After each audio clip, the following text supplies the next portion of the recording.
నమస్కారం TCN news కి స్వాగతం. ముందుగా ముఖ్యాంశాలు. భీమవరంలో అందుబాటులోకి వచ్చిన రక్త సరఫరా కేంద్రాన్ని అవసరమైన వారు సద్వినియోగం చేసుకోవాలి. ప్రజలకు సూచించిన పశ్చిమ గోదావరి జిల్లా కలెక్టర్ నాగరాణి. భీమవరం మావుళ్లమ్మ అమ్మవారి దేవాలయానికి పటిష్టమైన బందోబస్తు ఏర్పాటు చేయాలి. అసెంబ్లీలో ప్రభుత్వాన్ని కోరిన ఎమ్మెల్యే పులపర్తి. పేదలకు ఇళ్ల స్థలాలను కేటాయించాలని కోరుతూ ఇరగవరంలో ధర్నా చేసిన సిపిఐ కార్యకర్తలు. అధికారులకు వినతి పత్రాలు అందించిన నాయకులు. అల్లూరి సీతారామరాజును స్ఫూర్తిగా తీసుకుని సమాజ సేవకు కృషి చేయాలి. తణుకు పురుషుల శాఖ గ్రంథాలయ సభలో విద్యార్థులకు ఉద్బోధించిన అధ్యాపకులు విష్ణువర్ధన్. 40 మంది పేదలకు తణుకులో ఉన్ని దుప్పట్లను అందించిన మానవతా సంస్థ రాష్ట్ర కన్వీనర్ డాక్టర్ రాధా పుష్పవతి. అభినందించిన సంస్థ జిల్లా మాజీ చైర్మన్ గమని. తాడేపల్లిగూడెంలో విజయవంతంగా ఆరంభమైన తృతీయ హరికదాస్ సప్తాహం ఆనందంగా వీక్షించిన ప్రజలు.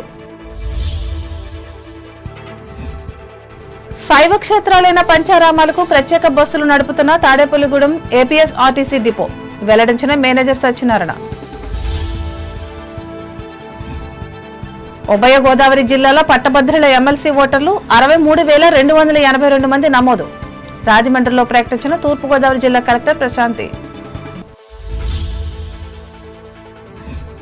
తాడిపర్రు విద్యుత్ బాధితులను పరామర్శించిన రాజమండ్రి ఎంపీ పురంధేశ్వరి. వెంట ఉన్న నడదవోలు మాజీ ఎమ్మెల్యే బూరుగుపల్లి.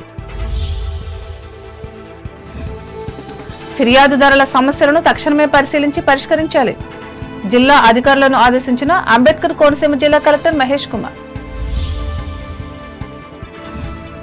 లంక భూములను రక్షించేందుకు చర్యలు చేపట్టాలి.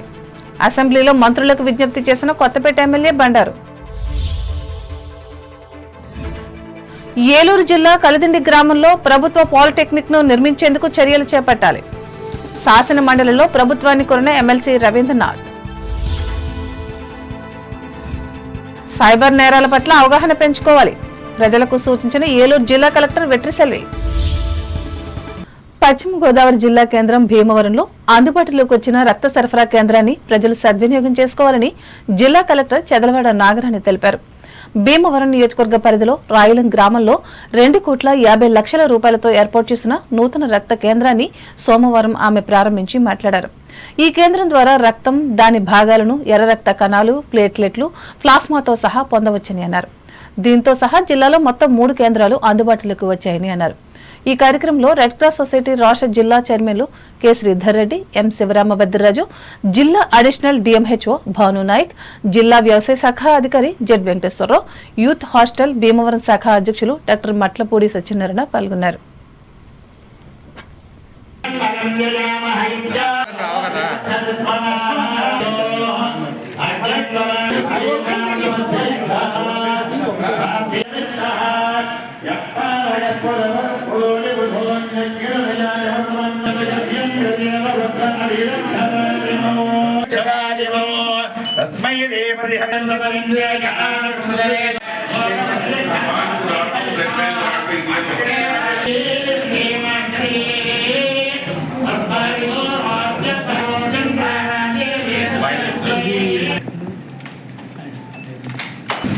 భీమవరం రాయలం టౌన్లో వెస్ట్ గోదావరి డిస్ట్రిక్ట్లో ఇండియన్ రెడ్ క్రాస్ సొసైటీ తరపు నుంచి బ్లడ్ స్టోరేజ్ కాంపోనెంట్ సెపరేటర్ 2.5 కోట్ల ఖర్చుతోటి ఎక్విప్మెంట్స్ అన్ని కూడా మనం గ్యాదర్ చేసి ఇక్కడ ఈరోజు ఇనాగ్రేట్ చేయడం అయింది.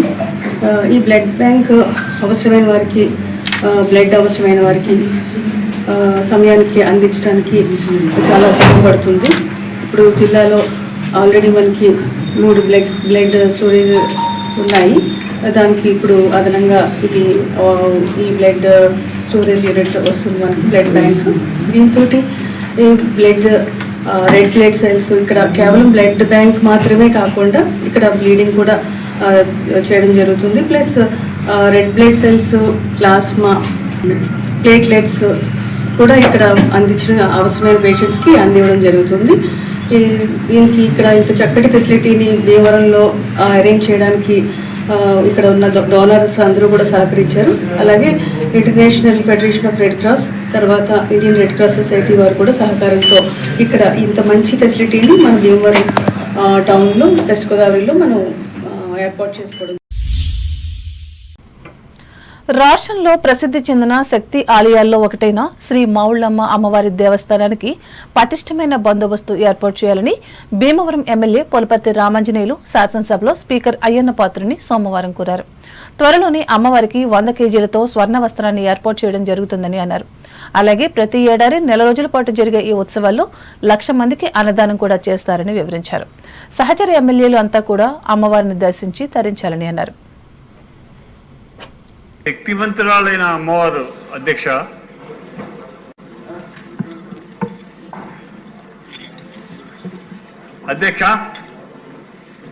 తమకు కూడా తెలుసు మావుళ్ళమ్మ అమ్మవారు ఎంత శక్తివంతమైందో, ఎంత గొప్ప దేవతో తమకు కూడా తెలుసు. ఆ దేవతకి 2009లో నేను శాసనసభ్యుడిగా ఉండగా బంగారు వస్త్రం చేయించాలని చెప్పి ప్రపోజల్ పెడితే 74 కేజీల బంగారం దాతలు ఇచ్చారు అధ్యక్ష. ఆ 74 కేజీల బంగారంలో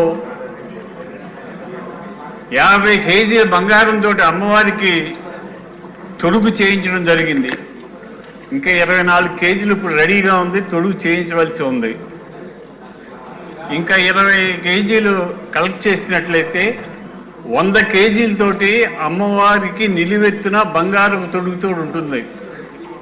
అటువంటి దేవత మన రాష్ట్రంలో కానీ దేశంలో కానీ ఎక్కడా లేదు. ఒక దేవత ఒంటి మీద 100 కేజీల బంగారం 364 రోజులు ఒంటి మీద ఉండటం అనేది ఒక్క భీమవరంలోనే మావుళ్ళమ్మ దేవతకి సాధ్యమైంది. అమ్మవారు ఏ కోరిక కోరినా కూడా నెరవేరుస్తుంది. గౌరవ సభ్యులందరినీ కోరుతున్నాను, ఒక్కసారి మా దేవతని దర్శించండి, మీ కోరికలన్నీ కూడా తీరిపోతాయి. ఆ దేవత ఇంకా చూస్తే వైబ్రేషన్ వచ్చేస్తుంది అధ్యక్ష, మీకు కూడా తెలుసు.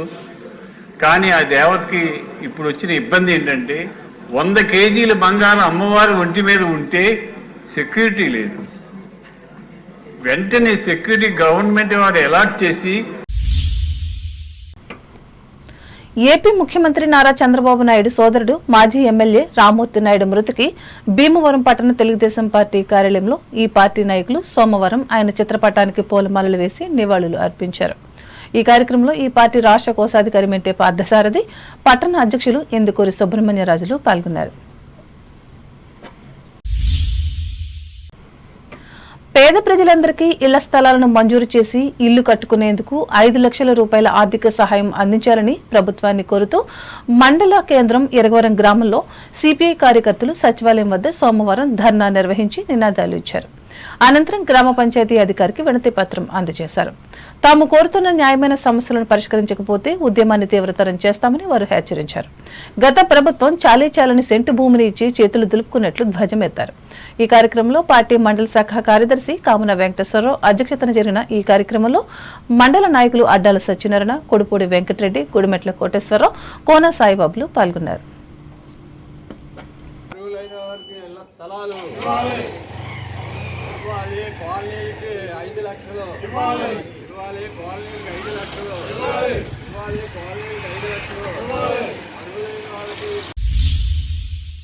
మాతృభూమి దాసి శృంఖలాలను తెంచే ప్రయత్నంలో అమరుడైన స్వతంత్ర సమరయోధుడు అల్లూరి సీతారామరాజు జీవిత చరిత్రను స్ఫూర్తిగా తీసుకుని సమాజ అభివృద్ధికి కృషి చేయాలని తణుకు చిట్టూరు ఇంద్రియ ప్రభుత్వ డిగ్రీ కళాశాల అధ్యాపకులు ఎస్ విష్ణువర్ధన్ హితవు పలికారు. పట్టణానికి చెందిన పురుషుల శాఖ గ్రంథాలయంలో నిర్వహిస్తున్న జాతీయ గ్రంథాలయ వారోత్సవాల్లో భాగంగా సోమవారం ఏర్పాటు చేసిన సభలో ఆయన పాల్గొని జాతీయోద్యమంలో అల్లూరి సీతారామరాజు పోరాట చరిత్రపై మాట్లాడారు. సీతారామరాజు మనకి 1897వ సంవత్సరం మన పశ్చిమ గోదావరి జిల్లా మోకల్లు గ్రామంలో జన్మించాడు. సో అల్లూరి సీతారామరాజు చిన్నప్పటి నుంచి కూడా తన తండ్రి ద్వారా ఎక్కువగా ప్రభావితమైన వ్యక్తి. తన తండ్రి వెంకటరామరాజు చాలా వరకు కూడా అనేక రాజకీయ సభలకు తీసుకెళ్లేవాడు. రామరాజు చిన్నప్పటి నుండి అధికారమే అన్యాయం చేస్తుంటే ప్రశ్నించడమే పౌరుడి యొక్క బాధ్యత కదా, అది చిన్నప్పుడే తండ్రి ద్వారా నేర్చుకున్నాడు రామరాజు. రామరాజుకి చదువు మీద అంతగా అశ్రద్ధ ఉండేది కొంతవరకు, కానీ he has a political consciousness, ఒక రాజకీయ పరిణితి ఉంది అతనికి. చదువులో లేనంత మాత్రాన వేరే రంగాల్లో కూడా వాళ్ళు ప్రావీణ్యం చూపెట్టచ్చు. సో అటువంటి రాజకీయ పరిణితిని చిన్నతనంలోనే చూపించిన వ్యక్తి అల్లూరి సీతారామరాజు. ఆ గిరిజనులు, తన దగ్గరికి వచ్చిన గిరిజనులు తమ యొక్క గోడుని వ్యక్తపరిచేవారు అల్లూరి సీతారామరాజు. వాళ్ళు వేసిన రోడ్లు అభివృద్ధికి ఒక్కదానికే చిహ్నాలు కాదు, అది శ్రమదోపిడికి బానిసత్వానికి కూడా చిహ్నాలు. సో ఇటువంటి కర్కశత్వాన్ని గిరిజనుల మీద చూపిన కర్కశత్వాన్ని ఎదుర్కోవడానికి అల్లూరి సీతారామరాజు విప్లవ మార్గం పట్టాల్సి వచ్చింది. అటువంటి వాళ్ళు మళ్ళీ పుట్టకుండా ఉంటే కనీసం ఈ సమాజాన్ని మనం ఇలా కూడా ఊహించుకోలేదు, ఈ అన్యాయాన్ని ప్రశ్నించే వాళ్ళు లేకుంటే. బట్ మనం ఎంతవరకు దాని నుంచి స్ఫూర్తి తీసుకుంటాం. అల్లూరి సీతారామరాజుకు జయంతి వర్ధంతి సెలబ్రేట్ చేసుకోవడం కంటే అటువంటి వాళ్ళకు మద్దతుగా నిలిచినప్పుడు మనకు నిజమైన నివాళి వాళ్ళకి. గ్రంథాలయ అధికారిని కాటూరు సుగురుకుమారి అధ్యక్షతన జరిగిన ఈ సమావేశంలో విశాఖపట్నానికి చెందిన ప్రోగ్రెసివ్ డెమోక్రేటివ్ స్టూడెంట్ ఆర్గనైజేషన్ రాష్ట్ర అధ్యక్షురాలు ఎల్ భానుశ్రీ, రీడర్స్ ఫోరం ప్రతినిధి జి ఉషారాణిలు మాట్లాడారు. ఇదిలా ఉండగా మహిళా గ్రంథాలయంలో కూడా వారోత్సవాలను కొనసాగిస్తూ గ్రంథాలయ ఆవశ్యకత, ఉపయోగాలు అనే అంశంపై విద్యార్థులకు వ్యాసరచన పోటీలు నిర్వహించారు. గ్రంథాలయ అధికారిని శీతల ప్రవీణ అధ్యక్షతన జరిగిన ఈ కార్యక్రమంలో గ్రంథాలయ అభివృద్ధి కమిటీ కార్యదర్శి బస్వ శ్రీదేవి, సభ్యులు ఏ లక్ష్మీదేవి, ప్రముఖ రచయిత్రి ఎర్రమిల్లి విజయలక్ష్మిలు పాల్గొన్నారు.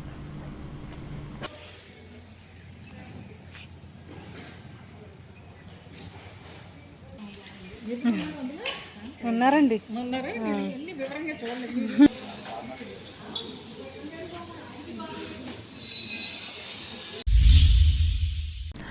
మానవత స్వచ్ఛంద సేవా సంస్థ రాష్ట్ర కన్వీనర్ డాక్టర్ కోడూరి రాధా పుష్పవతి ఆర్థిక సహకారంతో ఈమె మనుమడు శ్రీకాకుళపు విఘ్నేష్ కార్తికేయ జన్మదినం సందర్భంగా కృష్ణానగర్ పరిసర ప్రాంతాలకు చెందిన 40 మంది నిరుపేదలకు చలికాలం దుప్పట్లను అందజేశారు. అనంతరం సంస్థ జిల్లా మాజీ చైర్మన్ గమ్ని రాంబాబు మాట్లాడుతూ రాధా పుష్పవతి దాతృత్వాన్ని అభినందించారు.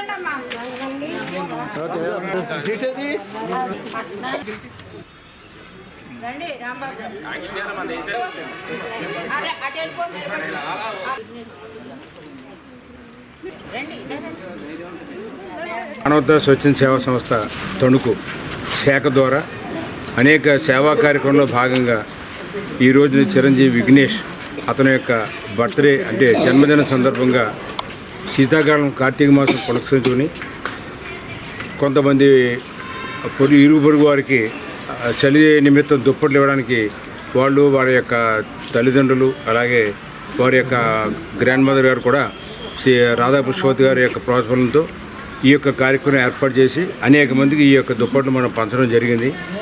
అనేక రకాలుగా ఈ మానవతా సేవ ఎన్నో రకాల సేవలు అందిస్తాడు. అనారోగ్యంగా ఉన్నవారు కానివ్వండి, వికలాంగులకు కానివ్వండి, లేదా అగ్ని ప్రమాదం జరిగినప్పుడు కానీ, లేదా ఎవరైనా మనకు తెలిసిన లేదా తెలియని బంధువులు కానీ, స్నేహితులు కానీ కాలం చేసినప్పుడు కానీ వారందరికీ కూడా ఎన్నో రకాలుగా మన ఈ యొక్క సంస్థ అన్ని రకాలుగా సపోర్ట్ చేస్తూ సుమారు నెలకి 1 లక్ష రూపాయల విలువ గల వస్తువులన్నీ కూడా ప్రతి నెల కూడా గత 3 సంవత్సరాలుగా మనం ఏర్పాటు చేయడం జరుగుతుంది. తణుకు శాఖ అధ్యక్షులు కఠారి శారదాదేవి అధ్యక్షతన జరిగిన ఈ సేవా కార్యక్రమంలో జిల్లా కన్వీనర్ బోయపాటి రామలక్ష్మి, కార్యదర్శి బొల్లం రామకాశి, కోశాధికారి అక్కిన కాశీ విశ్వనాథం, పూర్వపు అధ్యక్షులు Vanguri Hanumantha Rao, Alapati Subba Rao, development committee chairman Katari Kashi విశ్వనాథరాజులు పాల్గొన్నారు. తణుకు జిల్లా పరిషత్ బాలురోన్నత పాఠశాలలో సుదీర్ఘకాలం తెలుగు ఉపాధ్యాయునిగా పనిచేసి సాహితీ రంగంలో పేరు తెచ్చుకున్న దూడల రంగారావు సోమవారం మృతి చెందారు. 27 ఏళ్ల రంగారావుకు భార్య, 4 కుమార్తెలు, 1 కుమారుడు ఉన్నారు. ఉపాధ్యాయునిగా సేవలు అందిస్తూనే కవిగా అనేక రచనలు కూడా చేశారు. తెలుగు భాషపై సంపూర్ణ అవగాహన ఉన్న రంగారావు అవధానిగా వ్యవహరించి పేరు తెచ్చుకున్నారు. ఈ సందర్భంగా 1978-79 పూర్వ విద్యార్థులు సంతాపం వ్యక్తం చేశారు.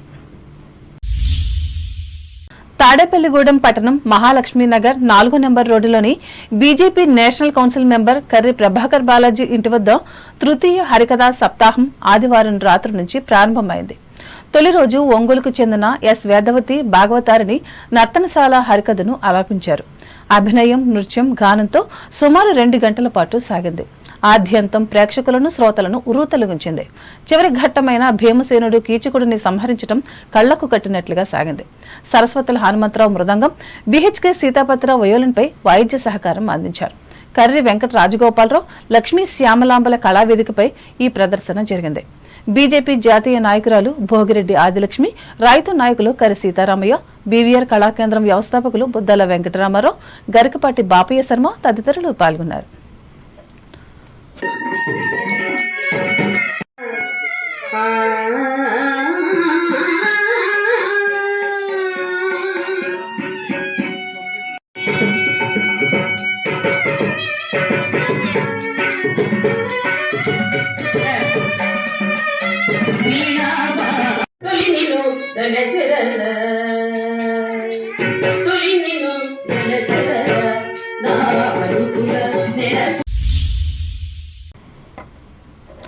పవిత్ర కార్తీక మాసంలో ప్రసిద్ధ శైవ క్షేత్రాలైన పంచారామాలకు ఏపీఎస్ఆర్టీసీ తాడేపల్లిగూడెం డిపో ప్రత్యేక సర్వీసులు నడుపుతుందని మేనేజర్ ఏలూరు సత్యనారాయణ వెల్లడించారు.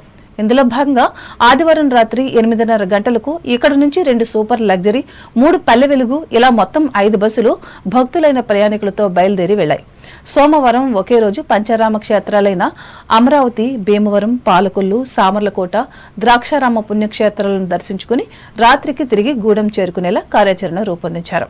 వీటితో పాటు అరుణాచలగిరి ప్రదక్షిణ, ఏకాదశి రుద్రుల దర్శిని, అష్ట సోమేశ్వర దర్శిని ఏర్పాట్లు కూడా చేసినట్లు ఈ సందర్భంగా డిపో మేనేజర్ మాట్లాడుతూ తెలిపారు.